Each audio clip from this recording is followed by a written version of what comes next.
everyone, and welcome to Club Ed.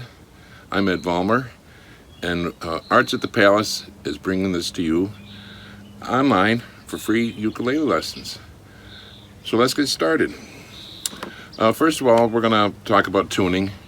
You can go online, just type in online ukulele tuner and tune it from there, and just tighten up the keys here till you get to the note that you want. It will let you know. Some people use an electronic tuner; those work fine.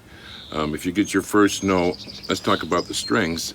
The string that's closest to you is the highest string, which is unusual for string instruments, but that's the way the ukulele is. It's a G, and then a C, an E, and an A. If you tune your third string to a C, a piano or anything that you can use, and then press down the fourth fret of that string, that will give you the note to tune the second string to, and you just tighten it or loosen until you get them in tune. When you get to the second string after you've tuned it, you'll play the fifth fret, and that will give you the note to play for the first string open. Once you've got that, we'll go back to the third fret of the second string, and that will match the fourth string open, your high string. Great, so we're in tune, hopefully. So I'm just going to play through a verse of this just to show you how it's going to go. We're going to start with a very simple strum. She'll be coming round the mountain when she comes. She'll be coming round the mountain when she comes. She'll be coming round the mountain. She'll be coming round the mountain. She'll be coming round the mountain when she comes. And so on and so on. So you're going to start very slow. The big thing you're going to hear me say the most is slow, because that's how we learn. Your fingers are little kids, and you can't expect them all to do the same thing at the same time until you tell them really slow what to do. Okay, so let's start first of all with the strum. This is a very common 1, 2, 3, 4. My thumb will play the string closest to me, the fourth string, and then I'm just going to take my first finger and throw it out like that. I don't have to move my hand a lot. I just throw my first finger out. It's called a scratch or a tickle. You don't have to dig in, you just kind of brush it across the surface. So I've got this 1, 2, 3, 4, 1, 2, 3, 4. And this is the basis of most of the music that we'll be learning.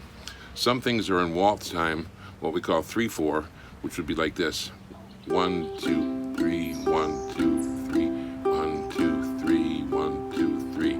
And we'll deal with some of those later on. But for now, we're going to stick with the 4/4 time. Just a thumb, strum, thumb, strum, strum, thumb, strum. Okay, the left hand. I'm going to start with the C chord, which is my third finger. Okay, let's talk about the fingers. We don't count the thumb. Index finger is number 1. Middle finger is number 2. Ring finger number 3. And the pinky is number 4. So we have to think about 3 things every time we play a chord. What string is my finger on? What fret is it on? And what finger am I going to use? That's a lot to think about. Oh my. So you just take your time. We're going to start with the C chord. You're going to take your third finger and place it on the third fret of the first string. Great. Now the G7 is going to be next.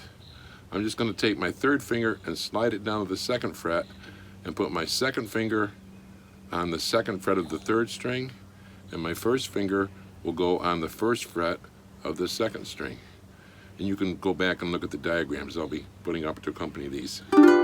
That's the G7. You're going to be using that a lot too.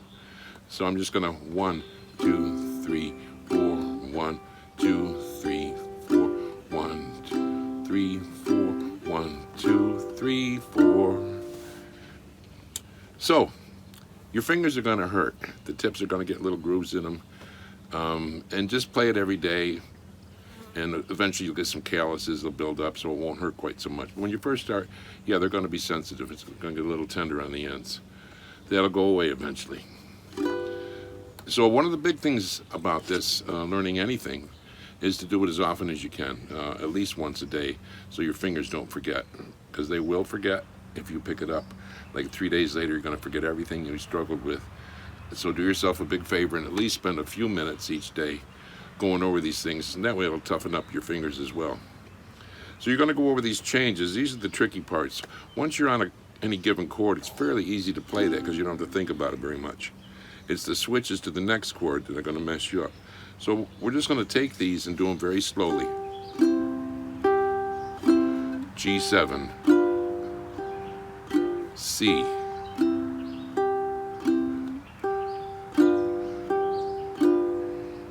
now I make it look easy because I've been playing forever.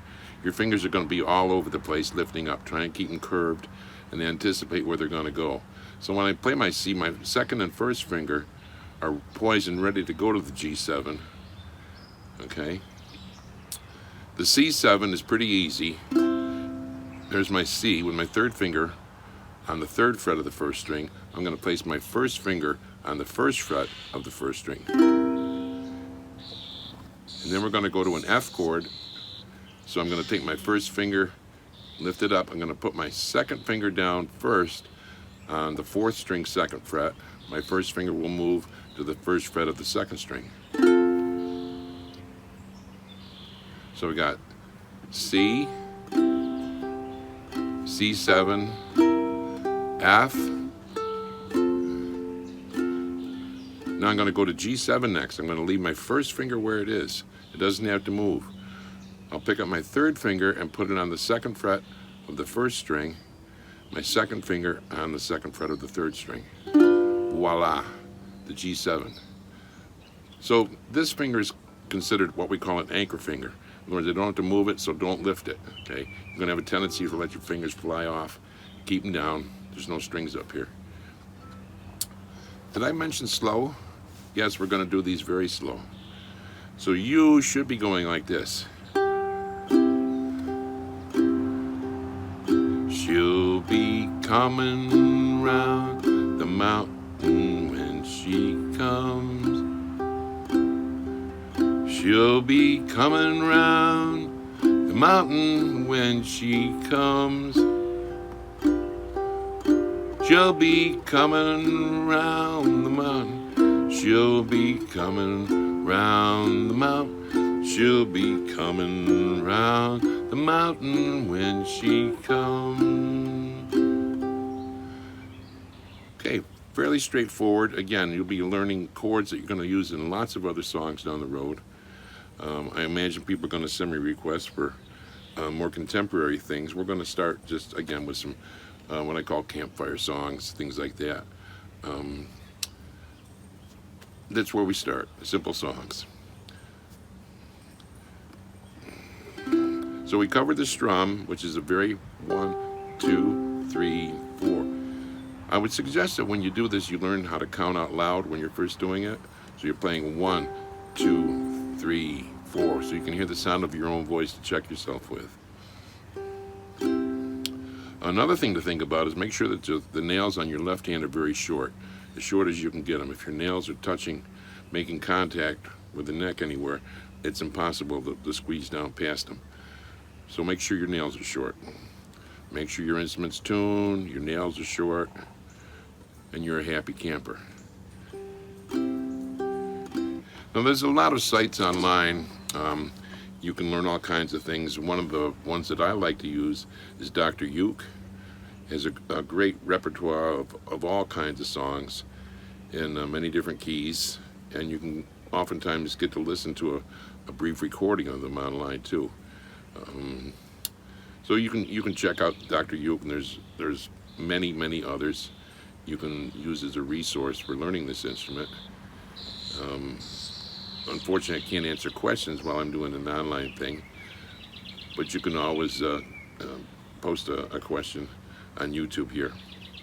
Well, I hope you enjoyed this first lesson, and next week we'll start with another one. Have fun and enjoy yourself. Bye.